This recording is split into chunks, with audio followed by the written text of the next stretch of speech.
guys, for today's video, ginagaya natin yung dinidemo guys at ipakita natin sa inyo at mamaya nyo malalaman kung legit ba yung nakikita natin or hindi. At papakita ko mamaya guys, so gagawa muna akong pattern.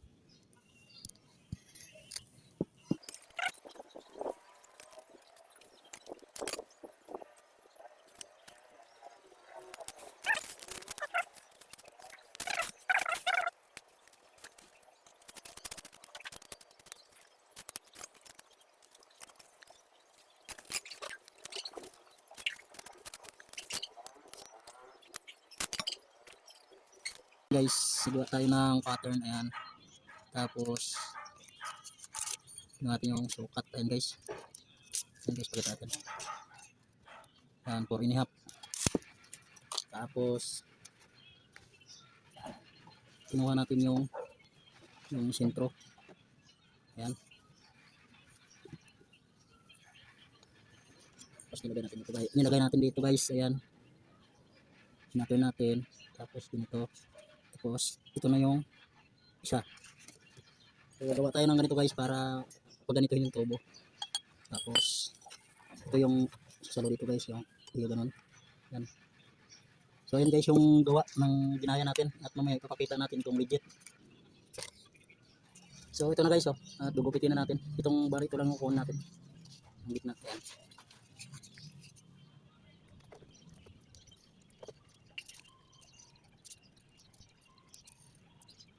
So guys,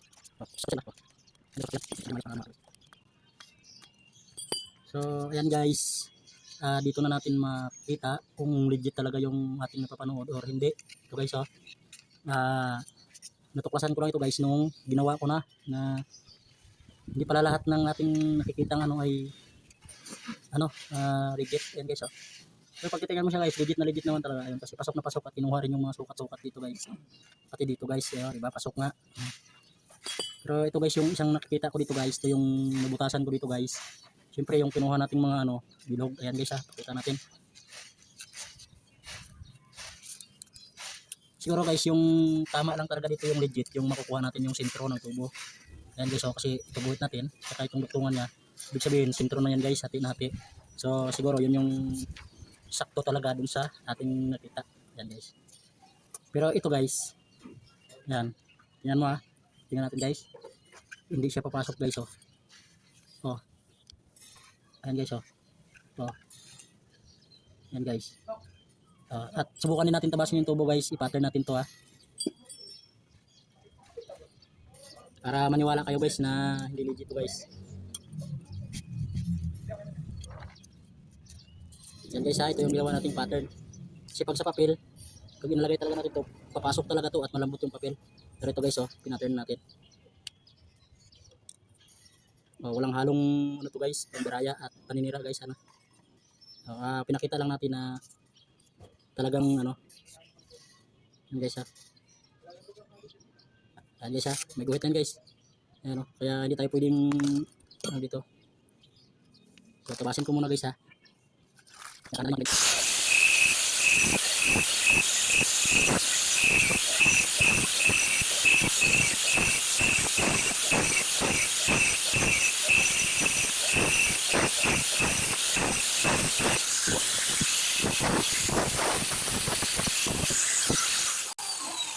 So ito na guys, naputulan natin yung tubo. Papakita na natin na sukat dito yan.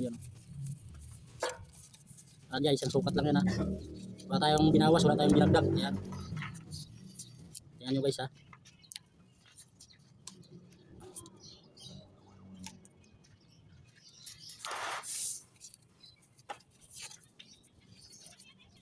So ayan guys, sukat to sa pinattern natin na papel. Ayan, subukan naman natin ngayon guys, ilagay ito.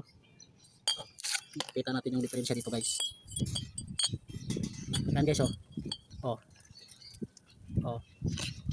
diba?